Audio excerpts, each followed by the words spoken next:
그랜빌의 법칙은 200일 이동평균선.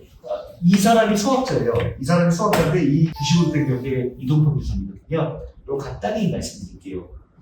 그랜빌의 법칙은 많이 들어보실 수도 있는데 딱 200일 이동평균선 하나 갖고 모든 걸 판단하는 거예요. 200일은 우리가 보통 아까 말한 대지선이에요. 되게 중요한 선인데 빠른 매매를 하시는 분들은 중요하지 않아요. 전체 시장이나 뭘 봤을 때 200일 이동평균선은 되게 중요하다. 대지선이기 때문에. 그래서 전체 시장이나 대형주, 중장기 투자시 참고가 가능하지만 중소형주를 매매하시는 분들은 이 그랜빌의 법칙을 모르셔도 돼요.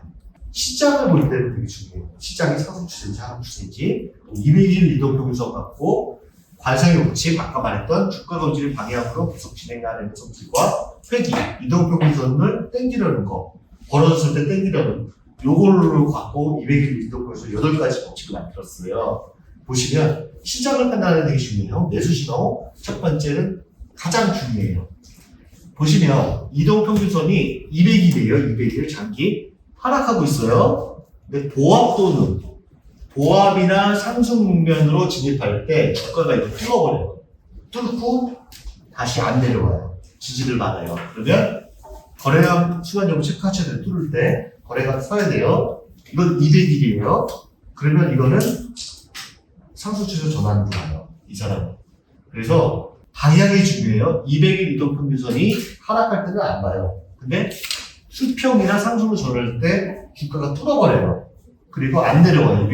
이동평균선 아래로. 그러면 이거는 추세 전환에서 사고 길게 가요. 이런 거고요. 실제 차트를 보시면 이와 같은 거예요. 하락을 하다가 수평으로 전환되고 있는데 이거를 강하게 뚫어버렸어요. 거래가 틀면서. 그러면서 장기 이동평균선 되게 느리게 움직여요. 근데 이게 서서히 위쪽으로 상향을 돌면 이거는 홀딩으로 그냥 가져가요. 추세가 바뀌었다. 그랜빌의 법칙에서는. 그 다음에 매수 신호 둘은 200일 이동평균선이 계속 상승하고 있는데 주가가 이걸 깨고 내려왔어요. 깨고 내려왔다라고 하면 이동평균선이 상승하고 있기 때문에 이건 일시적인 하락으로 다시 복귀할 거라고 이 사람은 봐요. 일시적인 하락을 판단하고 하는데 이게 일시적인 하락이랑 견뎌질 때도 있기 때문에 이거는 약간 조심하셔야 돼요. 이동평균선 장기 이동평균선 상승하는데 떨어져도 그랜빌의 법칙에 의하면 다시 반등해서 다시 올라갈 거야 이렇게만 생각하시면 안 되고 일시적으로 올라갔다 다시 무너지는 경우가 있기 때문에 요거는 이렇게 그 그랜빌을 얘기하면 되고 요와 같은 거예요. 상승하고 있는데 떨어졌다가 다시 수지부지하게 다시 타고 올라가는 건데 이거는 좀 리스크예요. 그 다음에 매수 신호 3은 좀 중요해요. 이동평균선 위에 있던 주가가 상에 하락하다가 200일 1%에서 안 깨고 다시 반대를 한다. 조정을 받다가 상승하는 이동평균선을 지지받고 200일 1% 지지받고 다시 반대를 하면 이거는 사는 시도예요. 사는 시도. 좀 벌어졌다가 다시 붙었다가 다시 올라가는 장기적으로는 상승하는 주식이다. 사야 된다. 요 같은 경우에요. 쭉 잘 가던 주가가 좀 무너졌어요. 그러면 여기서 그 단기적으로 보시는 분들 거의 다 팔았을 거예요. 근데 200일 이동평균 상향하는데 상승하고 있는데 이걸 깨지 않고 반동으로 올라가면 이건 사는 신호다. 중장기적으로 이렇게 보시면 되고 매수 신호 네 번째는 이동평균선이 하락하고 있어요. 하락하고 있는 이동평균선 밑으로 주가가 급락할 때 타점을 잡아서 산다. 이거는 우리가 하기에는 쉽지 않아요. 그러니까 이거는 이렇게 본다라고만 보시면 되고 일단 매도 신호 1은 중요한데 잘 보세요. 주가가 계속 올라가 이제 더 이상 못 오르면 횡보를 하고 있는데 200일 이동평균선이 상승세에서 보합 또는 하락으로 진입할 때 주가가 이걸 뚫고 내려면 무조건 팔아야 돼요. 이 사람 말로는. 그런 경우가 많아요. 200일 이동평균 방향이 수평이나 하락으로 전환되는데 주가는 꼭대기에 있어요. 많이 올라서. 근데 이렇게 움직이고 있는데 이거를 뚫고 내려와요. 장기 이동선을. 그리고 보합이나 이게 하락으로 전환돼요. 그러면 이거는 거의 99%가 다 밑으로 꺼져요. 꺼지는 경우가 많아요. 장기 이동선 기준으로 봤을 때. 이와 같은 경우에요. 위에서 막 부닥하다가 여기 전류조정 수평으로 가고 있는데 깨고 내려오면서 같이 무너지는 이와 같은 경우고요. 그 다음에 매도 신호 2는 장기 이동평균선이 이렇게 하락하고 있는데 뚫으면 이거는 진정한 상승이 아니다라고 보는 거예요. 그래서 다시 내려올 것이다. 장기 200일 이동평선이 계속 하락하고 있을 때 주가가 하락하고 있는 뚫어봤자 얘는 힘없다. 다시 내려앉을 것이다. 요거고요. 이거 같은 경우에요. 하락하고 있는데 뚫어봤자 물론 이렇게 올라가는 경우도 있지만 실패할 확률이 높다. 여기처럼 최소한 하락하고 있는데 여기 좀 다르게 움직여요. 조금 변화가 나오는 요 과정이고요. 거래량 수반율과 이평선, 이거는 거래량에서 배웠지만 장기 이평선을 뚫고 추세를 전환하는 위해서는 거래가 수반이어야 되는데 여기는 없어요. 그러니까 사는 사람이 없다는 거고 여기는 거래량으로 또 판단을 할 수 있다. 그러니까 거래량, 캔들, 추세, 이평선 생각 네 가지를 같이 보셔야 돼요. 그 다음에 매도 신호는 하락하는 이동평선에 저항을 받고 내려앉으면 이건 계속 하락 추세 계속이다. 그러니까 이거는 거들떠보지도 마라. 200일 이동평선이고요. 아무리 반등해도 얘를 못 이기면 흐지부지 된다.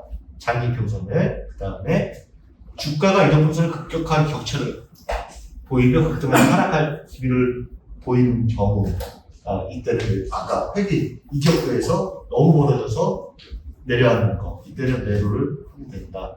그래서 정리해보면 매수 신호는 첫 번째, 두 번째가 시점에서는 되게 중요하고 매도 신호도 역시 첫 번째, 세 번째가 일반적으로 중요하고 나머지는 좀 실전에는 좀 리스크를 잘 판단해야 된다. 이렇게 보면 될 것 같아요. 이동평균선은 그냥 주가를 기간에 따라서 점점점점 이어갖고 그 20일 이동평균선은 20일 동안에 사고 파는 사람들의 어떤 평균 가격이다. 지지와 저항 역할을 한다. 그리고 골든 크로스, 데드 크로스 있다. 너무 벌어지면 회귀하려고 한다. 그리고 이평선은 지지 저항 역할을 한다. 부딪히고 뚫는 것이 중요하다. 그렇게 됐을 때 거기에 만약에 이평선을 뚫고 올라갔을 때 거래량은 수반됐느냐?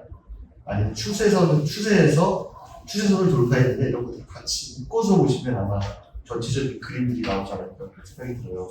언제 사면 언제 팔아야 될까? 주가가 이렇게 왔다 하는데 첫 번째 구간에서 매매 전략은 61평 수급선 되게 중요한 선인데 이게 하락세가 계속 나올 때는 하락이 계속되고 있구나 라고 염두를 해도 돼요. 반등을 해도 염두를 하고 20일 전에 하락세가 멈추고 주가가 5일선 위로 올라가는 경우 보시면 요 빨간색이 20일인데 이렇게 된 경우가 있어요. 근데 중요한 거는 장기와 중기 60일은 계속 하락세예요. 방향성이 중요하거든요.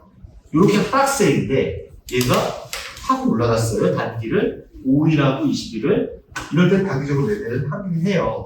그러면 샀다가 결국에 뚫었어요. 근데 그 다음 단기를 못 뚫게 되면 기준은 단기 5일 이평선이 깨졌을 때는 그냥 포착해서 팔아요. 이제 이런 기법을 쓰는 경우가 있어요. 그러니까 중장기는 하락세인데 단기 반등을 노려요. 여기는 좀 달라요. 이평선이 다르기 때문에. 이럴 때는 정배열 초기 구간이고 점점 골드크로스 나오고 이제 모든 걸 뚫었어요. 장기까지. 이렇다 보면 상승 추세선이나 아니면 60일이나 이런 것들이 깨지지 않는다. 그냥 보유하고 가져가는 거예요.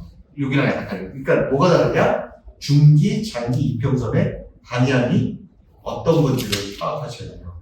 방향이 아래냐, 위냐, 수평이냐 요거를 보고 좀 판단하는 능력을 키우시면 될 것 같아요. 감사합니다. 수고하셨습니다.